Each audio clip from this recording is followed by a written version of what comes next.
आज की इस विस्तृत चर्चा में हम एक ऐसे टकराव पर बात करने वाले हैं जो सीधे तौर पर समाज की सबसे बुनियादी इकाई यानी हमारे रिश्तों से जुड़ा है। रिश्तों और हमारे अधिकारों से भी। बिल्कुल। एक ऐसी स्थिति की कल्पना कीजिए जहां एक बहुत ही कड़वा विवाद चल रहा है। बात तलाक और भरण पोषण यानी एलिमनी तक पहुंच चुकी है। हाँ, एलिमनी तक। अब यहाँ एक तरफ है सूचना का अधिकार यानी आरटीआई, जो ट्रांसपेरेंसी या पारदर्शिता की वकालत करता है, सच्चाई को सामने लाने का एक बहुत बड़ा हथियार। एकदम सही। और दूसरी तरफ है निजता का अधिकार यानी राइट टू प्राइवेसी, जो किसी भी इंसान की पर्सनल डिटेल्स को सुरक्षित रखने की ढाल है। अब सवाल यह है कि जब ये दोनों ही बेहद मजबूत अधिकार अदालत के कटघरे में आमने सामने आ जाएं, तो जीत किसकी होनी चाहिए? यही तो आज का सबसे बड़ा सवाल है। और चर्चा में आगे बढ़ने से पहले मैं ये स्पष्ट कर दूं कि हमारे आज के इस डीप डाइव का मुख्य आधार उच्च न्यायालय प्रयागराज के अधिवक्ता मनीष शुक्ला जी और सहायक अधिवक्ता अमन बाजपेयी जी की एक बेहद ज्ञानवर्धक परिचर्चा के नोट्स हैं। बिल्कुल। इस पूरी चर्चा का हमारा जो एक मिशन है वो ये समझना है कि कैसे एक मजबूर महिला ने भरण पोषण के एक पेंडिंग केस में अपने पति की असली आय उजागर करने के लिए आरटीआई जैसे कानून का इस्तेमाल किया। देखिए, ये वाकई एक बहुत ही पेचीदा और जमीनी सच्चाई से जुड़ा हुआ मुद्दा है। अगर हम थोड़ा शांत दिमाग से और विश्लेषणात्मक नजरिए से देखें तो खास तौर पर वैवाहिक विवादों में अपनी असली इनकम या कमाई को छिपाना कोई नई बात तो है नहीं। बिल्कुल नहीं। ये एक बहुत ही आम प्रैक्टिस बन चुकी है।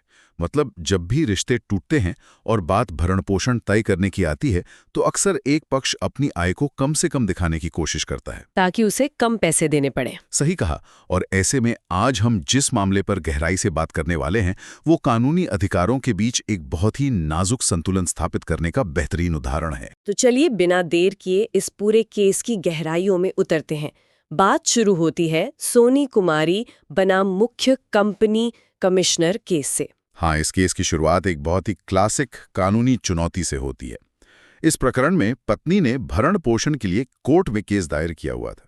अब कोर्ट के सामने सबसे बड़ी समस्या ये थी कि भरण पोषण की सही राशि आखिर तय कैसे हो। जाहिर है, क्योंकि जब तक पति की वास्तविक आय यानी उसकी रियल इनकम का ही पता ना हो, तब तक कोई भी जज सही फैसला कैसे सुना सकता है? बिल्कुल नहीं सुना सकता। और इसी गुत्थी को सुलझाने के लिए पत्नी ने एक बहुत ही रणनीतिक कदम उठाया। उसने सूचना का अधिकार अधिनियम 2005 की धारा 6(1) के अंतर्गत एक एप्लीकेशन फाइल कर दी। और इस एप्लीकेशन का मकसद बहुत सीधा था, पति की आय से जुड़ी पुख्ता जानकारी मांगना, ताकि अदालत के सामने दूध का दूध और पानी का पानी हो सके। लेकिन जैसा कि कानूनी लड़ाइयों में अक्सर देखने को मिलता है, सीधा रास्ता कभी इतना आसान नहीं होता। बिल्कुल आसान नहीं था। इसके जवाब में जो सीपीआईओ होते हैं, यानी केंद्रीय जन सूचना अधिकारी जी, उन्होंने ये जानकारी देने से साफ इनकार कर दिया। और इस इनकार का आधार हवाई नहीं था। उन्होंने कानून की 2 सख्त धाराओं का हवाला दिया, धारा 7(1) और सबसे महत्वपूर्ण धारा 8(1)(j। चलिए इस पॉइंट को थोड़ा आसान भाषा में डिकोड करते हैं। अक्सर लोग इन कानूनी धाराओं के नाम सुनकर कंफ्यूज हो जाते हैं। हाँ, वो तो है। मैं पूछना चाह रही थी कि ये सीपीआईओ असल में क्या काम करते हैं, और ये धारा 8(1)(j इस पूरे मामले में एक इतनी बड़ी दीवार बनकर क्यों खड़ी हो गई? देखिए, इसे ऐसे समझ सकते हैं कि सीपीआईओ किसी भी सरकारी विभाग में सूचनाओं के गेट कीपर की तरह होते हैं। मतलब उनका काम है ये देखना कि कौन सी जानकारी जनता को दी जा सकती है और कौन सी नहीं। एकदम सही।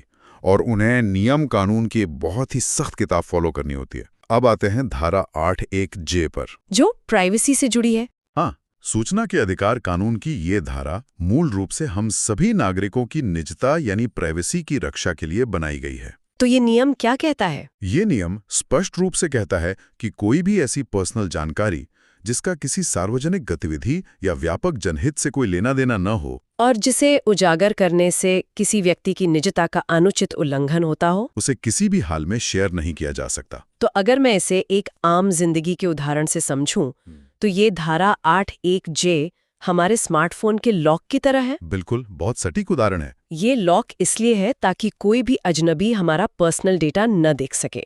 सीपीआईओ का तर्क भी शायद यही था कि पति की इनकम उसकी अपनी पर्सनल डिटेल है। हाँ, और किसी भी आम नागरिक को इससे क्या मतलब होना चाहिए?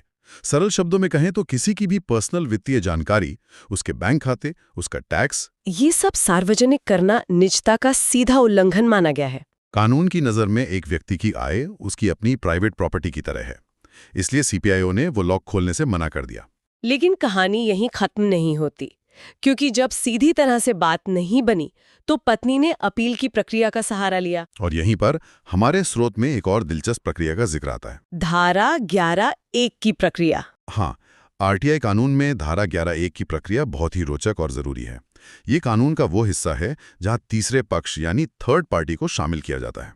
अब यहाँ स्थिति देखिए, जानकारी मांगी है पत्नी ने। जानकारी किसके पास है? सरकारी विभाग के पास। लेकिन वो जानकारी असल में है किसकी? पति की। इसलिए जनसूचना अधिकारी ने कानूनी प्रक्रिया का पालन करते हुए पति, जो यहाँ तीसरा पक्ष है, उससे बाकायदा संपर्क किया और उसकी सहमति मांगी।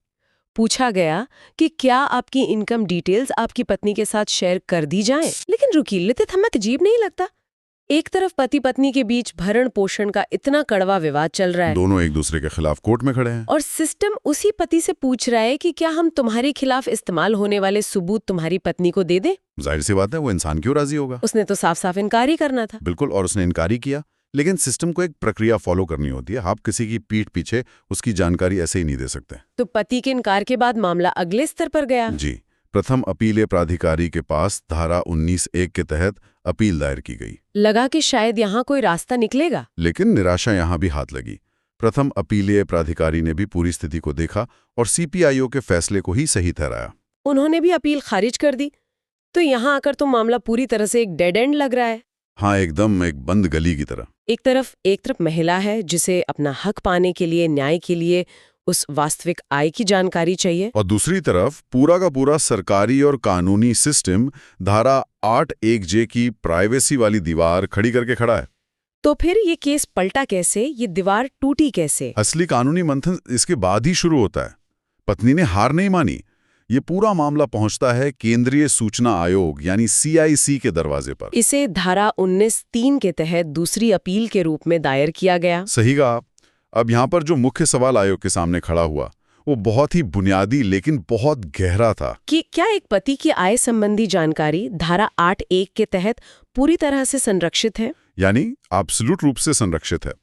क्या इसका कोई अपवाद या एक्सेप्शन हो ही नहीं सकता? यहाँ पर जो बात निकल कर आती है वो कानूनी नजरिए से बहुत दिलचस्प है, क्योंकि अक्सर हम सोचते हैं कि कानून तो बस जो किताब में लिख दिया गया वही है। लेकिन केंद्रीय सूचना आयोग का इस पूरी स्थिति को देखने का नजरिया ही इस केस का टर्निंग पॉइंट था। बिल्कुल। आयोग ने ये बात मानी कि आयकर विवरण यानी इनकम टैक्स रिटर्न्स सामान्यतः व्यक्तिगत सूचना ही होते हैं। सर्वोच्च न्यायालय के कई पुराने और बड़े फैसलों में भी यही कहा गया है। हाँ, कि ये जानकारी धारा 8(1) के तहत पूरी तरह संरक्षित रहनी चाहिए। लेकिन कानून कभी भी लकीर का फकीर नहीं होता। सही बात है। आयोग ने एक बहुत बड़ी बात कही। उन्होंने कहा कि हर केस एक जैसा नहीं होता, इसलिए प्रत्येक मामले में परिस्थितियों का परीक्षण करना बहुत आवश्यक है। टेस्ट ऑफ सर्कमस्टेंसेस, यानी आप एक ही चश्मे से हर केस को नहीं देख सकते। बैकग्राउंड और कॉन्टेक्स्ट देखना बहुत जरूरी है।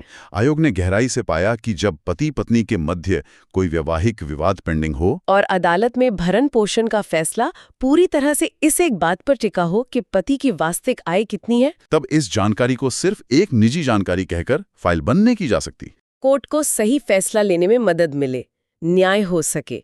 इसलिए न्यायिक सहायता के उद्देश्य से इस जानकारी को शेयर करना जरूरी है। एक लिमिट में शेयर करना पूरी तरह से सही और जरूरी है। लेकिन मैं यहाँ थोड़ा डेविल्स एडवोकेट बनना चाहूंगी। हाँ, बताइए। धारा 8(1) में तो बहुत स्पष्ट रूप से लिखा है कि प्राइवेट जानकारी तभी दी जा सकती है जब उसमें कोई व्यापक जनहित शामिल हो, लार्जर पब्लिक इंटरेस्ट। हाँ, अब एक पति और पत्नी का आपसी तलाक या एलिमनी का मामला, ये तो एक प्राइवेट फैमिली मैटर है। सही कह रही हैं आप। इसमें व्यापक जनहित कहाँ से आ गया? जनहित तो हम उससे मानते हैं जैसे कोई सड़क बन रही हो, कोई बड़ा घोटाला हो गया हो, या टैक्स के पैसे का नुकसान हो। बिल्कुल।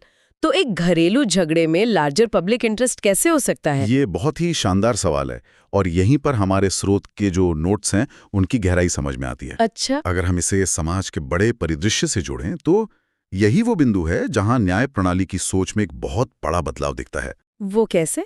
आयोग ने व्यापक जनहित की एक नई और बहुत ही आधुनिक व्याख्या की। उन्होंने ये माना कि सिर्फ पुल बनाना, सड़कें बनाना या करप्शन पकड़ना ही जनहित नहीं है। तो फिर जनहित और क्या है? हमारे समाज की एक बहुत बड़ी सच्चाई है आर्थिक निर्भरता। एक आर्थिक रूप से निर्भर पत्नी के वैधानिक अधिकारों की रक्षा करना भी न्याय का एक बहुत महत्वपूर्ण पहलू है। स्टैट्यूटरी राइट्स की रक्षा करना, इसे थोड़ा और विस्तार से समझते हैं। सोचिए, अगर समाज का एक हिस्सा, एक आश्रित महिला या बच्चा, सिर्फ इसलिए कोर्ट से न्याय ना पा सकें क्योंकि दूसरा पक्ष कानून की आड़ लेकर अपनी इनकम छिपा रहा है, तो यह सिर्फ उस एक परिवार की हार नहीं है। बिल्कुल नहीं। ये पूरे समाज और हमारी न्याय व्यवस्था की विफलता है। अगर लोग सिस्टम में विश्वास ही खो देंगे तो समाज कैसे चलेगा? यह तो बहुत ही गहरी बात है। इसलिए ऐसी स्थिति में जहां एक कमजोर पक्ष को न्याय दिलाने के लिए कोई जानकारी जरूरी हो, तो उसे उपलब्ध कराना भी व्यापक जनहित के ही दायरे में आता है। न्याय सुनिश्चित करना अपने आप में सबसे बड़ा जनहित है। एकदम सही।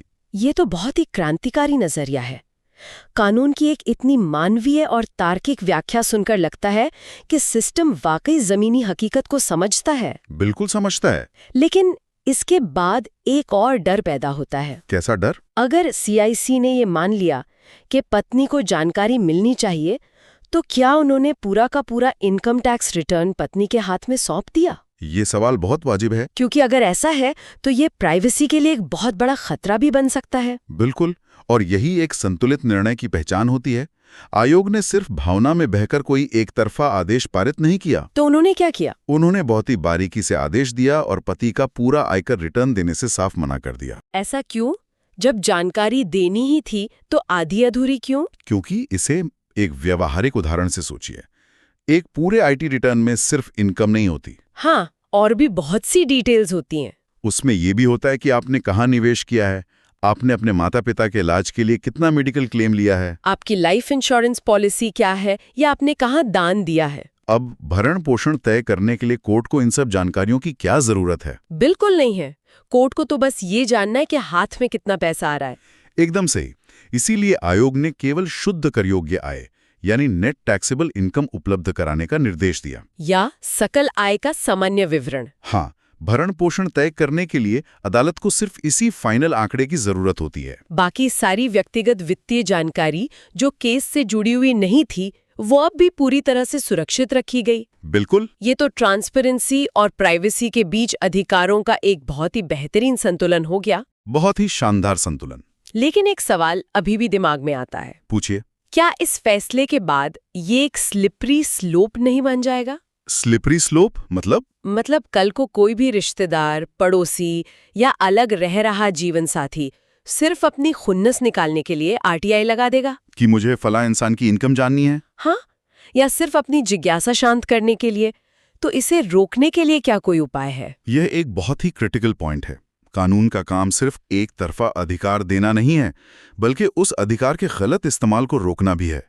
तो इसके लिए क्या किया गया? स्रोत में इसके लिए एक बहुत ही मजबूत सुरक्षा उपाय यानी सेफगार्ड का जिक्र है। धारा 19(8)(a) के तहत अपनी शक्ति का प्रयोग करते हुए आयोग ने कुछ बहुत ही सख्त शर्तें लगाईं। जी। वो शर्तें क्या थी? आयोग ने स्पष्ट निर्देश दिया कि कोई भी आरटीआई लगाने वाली पत्नी सीधे जाकर इनकम नहीं मांग सकती। सबसे पहले उसे क्या करना होगा? उसे अपने वैवाहिक संबंध का पक्का प्रमाण देना होगा और साथ ही न्यायालय में लंबित भरण पोषण वाद से जुड़े कानूनी दस्तावेज प्रस्तुत करने होंगे। मतलब आप सिर्फ ये नहीं कह सकते कि मैं इसकी पत्नी हूं, मुझे इसकी इनकम बताओ। आपको ये साबित करना होगा कि मामला कोर्ट में चल रहा है और आपको इस जानकारी की वास्तव में जरूरत है। एकदम सही। जब तक ये साबित ना हो जाए कि आपको इस जानकारी की वास्तव में न्यायिक जरूरत है, तब तक आपको कोई डिटेल नहीं मिलेगी। ये शर्त इस बात की गारंटी है कि यह आदेश निजता के अधिकार का कोई अनावश्यक अतिक्रमण नहीं करता, अननेसेसरी इंट्रूजन को रोकता है। यह सुनिश्चित करता है कि आरटीआई से मिली सूचना का इस्तेमाल केवल और केवल न्यायिक उद्देश्य के लिए हो, कोर्ट की मदद के लिए ही हो, ना कि किसी को परेशान करने, नीचा दिखाने या ब्लैकमेल करने के लिए। बिल्कुल। इस पूरी कानूनी यात्रा को समझने के बाद ये बहुत साफ हो जाता है कि न्याय प्रणाली कितनी सोच समझकर हर कदम उठाती है। सही बात है। लेकिन अगर हम इस एक केस सोनी कुमाली वाले मामले से थोड़ा बाहर निकलकर जरा बड़े पिक्चर को देखें, व्यापक प्रभाव की बात करें। हाँ, तो इस फैसले का व्यापक प्रभाव क्या होने वाला है? हमारे समाज और न्याय प्रणाली के लिए इसके असली मायने क्या हैं? अगर हम इन सभी निष्कर्षों को एक साथ जोड़ें, तो ये आदेश घरेलू हिंसा, तलाक, भरण पोषण और अन्य वैवाहिक विवादों में आय छिपाने की जो एक बहुत पुरानी और बदसूरत परंपरा रही है, उसके खिलाफ एक बहुत बड़ा मील का पत्थर है। बिल्कुल, ये सिस्टम को एक साफ संदेश देता है कि सूचना के अधिकार अधिनियम की धारा 8(1)(j कोई लोहे की दीवार या अंधा कानून नहीं है। परिस्थितियों के आधार पर, खासकर जब किसी कमजोर या आश्रित पक्ष के कानूनी अधिकारों की रक्षा का सवाल हो, तो इसके अपवाद बिल्कुल मुमकिन है। ये फैसला बहुत ही मैच्योरिटी के साथ पारदर्शिता और निजता के बीच का रास्ता निकालता है। और अगर हम स्रोत में दी गई अंतिम जानकारी को यहाँ शामिल करें, तो एक और बहुत महत्वपूर्ण बात उभर कर सामने आती है। वो क्या? ये पूरा मामला और इस तरह के फैसले कोई अलग-थलग घटना नहीं है, हाँ, ये उन नए संशोधित ड्राफ्ट नियमों और बदलावों का हिस्सा है, जिनका उद्देश्य एक तकनीक सक्षम, समयबद्ध और अधिक पारदर्शी आपराधिक न्याय प्रणाली स्थापित करना है। जो हमारे नए आपराधिक कानूनों की सोच के बिल्कुल अनुरूप हो। बिल्कुल, हम एक ऐसे सिस्टम की तरफ बढ़ रहे हैं जहां तकनीक और सूचना के अधिकार का इस्तेमाल सच को सामने लाने के लिए हो, न्याय को तेज करने के लिए हो, ना कि सच को सालों साल फाइलों के नीचे दबाए रखने के लिए। तो इस पूरी चर्चा को समेटते हुए अगर ये देखा जाए कि ये जानकारी हम सभी के लिए क्यों महत्वपूर्ण है, तो बात सिर्फ आरटीआई फाइल करने या एक कानूनी केस जीतने की नहीं है। ये केस हमें ये भरोसा दिलाता है कि जब न्याय देने की बात आती है तो कानून अंधा नहीं होता, कानून सिर्फ किसी पुरानी किताब के पन्नों पर लिखी इबारत नहीं है, बल्कि वो बदलती हुई व्यवहारिक परिस्थितियों, इंसानी मजबूरियों और न्याय की जो असली भावना है उसके अनुसार खुद को ढालता है। और यही वो वजह है जिसके कारण आज के इस सूचना और तकनीक के दौर में अपने अधिकारों की सही और गहरी समझ होना ही हमारी असली ताकत है। जरा सोचिए, अगर उस महिला को आरटीआई कानून की इस ताकत का अंदाजा नहीं होता, या उसे ये समझ नहीं होती कि वो सिस्टम से कैसे सवाल पूछ सकती है, तो शायद वो कभी अपने भरण पोषण का सही और वाजिब हक नहीं पा सकती थी। आलोचनात्मक सोच और कानून की सही जागरूकता ही वो चाबी है जो बंद दरवाजों को खोल सकती है। ये बात 100% की सच है। जागरूकता के बिना कोई भी कानून सिर्फ एक कागज का टुकड़ा है। इस पूरी चर्चा के बाद एक ऐसा गहरा सवाल है जो शायद हम सबको सोचने पर मजबूर कर दे। बताइए, वो सवाल क्या है? इस पूरे मामले की परतों को खोलने के बाद ये सवाल उठता है कि जब एक रिश्ते में, खास तौर पर एक शादी में, विश्वास पूरी तरह से टूट जाता है और बात अदालत के कटघरे तक पहुंची जाती है, तो क्या उसके बाद आर्थिक निजता का विचार पूरी तरह से अपना अर्थ खो देता है? ये तो बहुत ही सोचने वाली बात है। क्या एक ऐसी कानूनी लड़ाई में जहां किसी की आजीविका दांव पर लगी हो, वहां पारदर्शिता को निजता से हमेशा एक कदम ऊपर रखा जाना चाहिए? ये एक ऐसा सवाल है जो सिर्फ कानूनी बहस तक सीमित नहीं है, बल्कि ये हमारी सामाजिक, नैतिक और इंसानी सोच को एक बहुत बड़ी चुनौती देता है। बिल्कुल। ये वाकई एक ऐसा विचार है जो चर्चा खत्म होने के बाद भी काफी देर तक जहन में गूंजता रहेगा कि रिश्ते और प्राइवेसी की सीमाएं आखिर कहाँ खत्म होती हैं और न्याय की सीमाएं कहाँ से शुरू होती हैं। सही कहा आपने। इसी विचार उत्तेजक सवाल के साथ हम आज के इस विश्लेषणात्मक सफर को यहीं विराम देते हैं। इस बेहद जटिल लेकिन उतने ही जरूरी कानूनी मुद्दे को इतनी स्पष्टता के साथ हमारे सामने रखने के लिए उच्च न्यायालय के अधिवक्ता मनीष शुक्ला जी और सहायक अधिवक्ता अमन बाजपेयी जी के विचारों और उनके शोध का बहुत बहुत धन्यवाद। बहुत बहुत धन्यवाद। उम्मीद है इस डीप डाइव ने चीजों को देखने के नजरिए में कुछ नया जरूर जोड़ा होगा। फिर मिलेंगे एक नए विषय की गहराइयों में उतरने के लिए। तब तक अपने अधिकारों को समझते रहें और सवाल पूछते रहें।